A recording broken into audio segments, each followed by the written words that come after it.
এখানে আমাদের সহযোদ্ধা মেহবুব মণ্ডল তিনি আগেই মানে যখন আমাদের অনুষ্ঠানটা শুরু হয় বাচ্চাদের, তখনই তিনি বলে দিয়েছেন যে আমরা পিতা, আমরা কখনোই আমাদের সন্তানদের ঢাল হিসেবে আমরা ব্যবহার করতে চাই না। প্রশাসন আমাদেরকে এই আন্দোলন থেকে মানে থামিয়ে বা আন্দোলনটাকে থামানোর জন্য এটা হচ্ছে একদম মানে স্বতঃপ্রণোদিত প্রচেষ্টা। সবাই এখনও একত্রিত আছি, আমাদের মধ্যে কোনো ভেদাভেদ নেই, আমাদের মনোবল ভাঙবে না। যত এরকম ঘটনা ঘটবে তত আন্দোলন আরও তীব্রতর আকার ধারণ করবে। মানে যারা ছোট ছোট শিশু আমাদের সন্তান তুল্য, তারা এই মানে এই ময়দানে নামুক আমরা কখনোই চাই। যবে থেকেই আমাদের মানে চাকরি হারিয়েছেন যে সমস্ত সহযোদ্ধারা, যে তাহলে তখন থেকেই কিন্তু স্কুলে স্কুলে বিক্ষোভ বা এই সমস্ত কর্মসূচিগুলো গ্রহণ করা হয়েছিল। বৃহস্পতিবারের পর থেকে আজকে রবিবার 4 দিন, তার মধ্যে বৃহস্পতিবারে যে ঘটনা ঘটেছিল সেই ঘটনার পরিপ্রেক্ষিতে আজকে তলব করা হয়েছে, মানে মূলত তলব করেছেন আগামীকাল এবং 21 তারিখের জন্য। বলা হচ্ছে যে পাবলিক প্রপার্টি ধ্বংস করা হচ্ছে, পুলিশকে কাজ করতে দেওয়া হয়নি, পুলিশকে আবার হুমকিও দেওয়া হয়েছে। অন্যদিকে রক্ত ঝরেছে চাকরি হারাদের। কীভাবে দেখছেন এটা?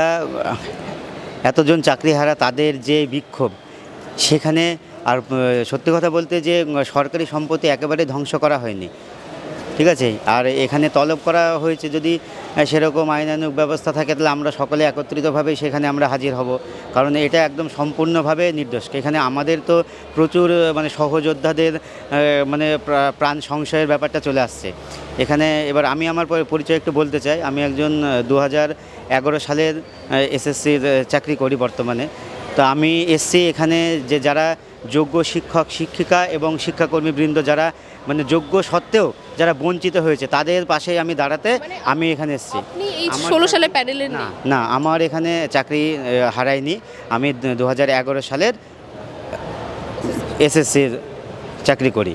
আচ্ছা, আপনি কি এর আগে কি এখানে এসেছেন আজকে প্রথম? না, এর আগেও এখানে এসেছি, এর আগে এসএসসি ভবনে গিয়েছি, বা যে কোনো আন্দোলনে যখনই ডাক পড়েছে আমি এখানে মানে সবার হয়ে আমি এখানে মানে যে কোনো জায়গায় আমি গিয়েছি। আচ্ছা, গতকালকে আপনি উপস্থিত ছিলেন? হ্যাঁ, গতকালকে আমি উপস্থিত ছিলাম। না, গতকালে একটা জিনিস দেখা যায় যে পড়ুয়ারা অভিভাবকদের সঙ্গে আসে, কিন্তু সেই পড়ুয়াদের এই মঞ্চে উপস্থিতি নিয়েই বড় প্রশ্ন। চাইল্ড রাইট কমিশন থেকে বিধাননগর কমিশনারেটে একটি অভিযোগ দায়ের করা হয়েছে এবং 3 দিনের মধ্যে রিপোর্ট চেয়েছে। বলা হচ্ছে যে বাচ্চাদের ঢাল হিসেবে তারা চাকরিহারারা ব্যবহার করছেন। কি বলবেন? না, এখানে আমাদের সহযোদ্ধা মেহবুব মণ্ডল তিনি আগেই মানে যখন আমাদের অনুষ্ঠানটা শুরু হয় বাচ্চাদের, তখনই তিনি বলে দিয়েছেন যে আমরা পিতা, আমরা কখনোই আমাদের সন্তানদের ঢাল হিসেবে আমরা ব্যবহার করতে চাই না। কিন্তু তারা স্বতঃস্ফূর্তভাবে যে এই যে মানে যারা যোগ্য শিক্ষক শিক্ষিকা তারা বা শিক্ষাকর্মী তারা সকলেই বঞ্চিত হয়েছেন, তারা চাকরিহারা, এবং মানে তাদের পাশেই তারা এসে দাঁড়াইছেন যে তাদের যে শিক্ষা ব্যবস্থাটা সম্পূর্ণরূপে ভেঙে পড়ছে।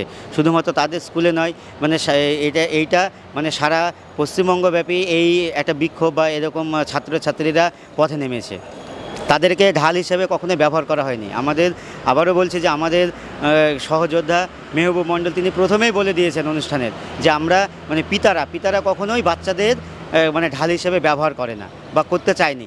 যদি সেটাই হতো তাহলে যে যবে থেকেই আমাদের মানে চাকরি হারিয়েছেন যে সমস্ত সহযোদ্ধারা, যে তাহলে তখন থেকেই কিন্তু স্কুলে স্কুলে বিক্ষোভ বা এই সমস্ত কর্মসূচিগুলো গ্রহণ করা হয়েছিল মানে হতো। যেরকম আরজি করের ঘটনাকে কেন্দ্র করে সমস্ত স্তরের ছাত্রছাত্রীরা মানে রাস্তায় নেমেছিল, এখানে কিন্তু সেই ব্যাপারটা করা হয়নি। কারণ আমরা চাই না যে মানে যারা ছোট ছোট শিশু আমাদের সন্তান তুল্য, তারা এই মানে এই ময়দানে নামুক আমরা কখনোই চাইনি। কোথাও কি এই যে একদিকে তলব করা, অন্যদিকে বিধাননগর কমিশনারকে রিপোর্ট চেয়ে পাঠিয়েছেন ইতিমধ্যে চাইল্ড রাইট কমিশন, এবং সেক্ষেত্রে বলা যেতে পারে যে সেখান থেকে হয়তো আপনাদের ডাক আসতে পারে, বলা মানে এখনও সেই বিষয়ে কিছু বলা যাচ্ছে না। কোথাও এই যে আইনি দিকে এগোচ্ছে বিষয়গুলি, আন্দোলনের গতিকে কি হ্রাস করা যায়, মানে হ্রাস করার যে চেষ্টা সেটা করা একদমই তাই। যে আন্দোলনের যে তীব্রতা সেটাকে ব্যাহত করার জন্য মানে প্রশাসন আমাদেরকে এই আন্দোলন থেকে মানে থামিয়ে বা আন্দোলনটাকে থামানোর জন্য এটা হচ্ছে একদম মানে স্বতঃপ্রণোদিত প্রচেষ্টা, যে যাতে আন্দোলনটা আরও তীব্রতর না হয়। সেই জন্যই আমাদের যে সমস্ত সহযোদ্ধা যারা প্রতিনিধিত্ব করছেন মানে তাদেরকে এইভাবে মানে ফাঁসানো হচ্ছে বা তাদেরকে তাদের মনোবলটাকে ভাঙা হচ্ছে বা আমাদেরও মনোবলটাকে ভেঙে দেওয়ার চেষ্টা হচ্ছে। তবে আমরা সবাই এখনও একত্রিত আছি, আমাদের মধ্যে কোনো ভেদাভেদ নেই, আমাদের মনোবল ভাঙবে না। যত এরকম ঘটনা ঘটবে তত আন্দোলন আরও তীব্রতর আকার ধারণ করবে। এই আন্দোলন আর কতদিন চলবে? এই আন্দোলন যতদিন পর্যন্ত না এর একটা সুরাহা হয় ততদিন পর্যন্ত এই আন্দোলন আমাদের চলবে। বাংলা হান্টের আরও খবর দেখতে নজর রাখুন। বাংলা খবর মানেই বাংলা হান্ট।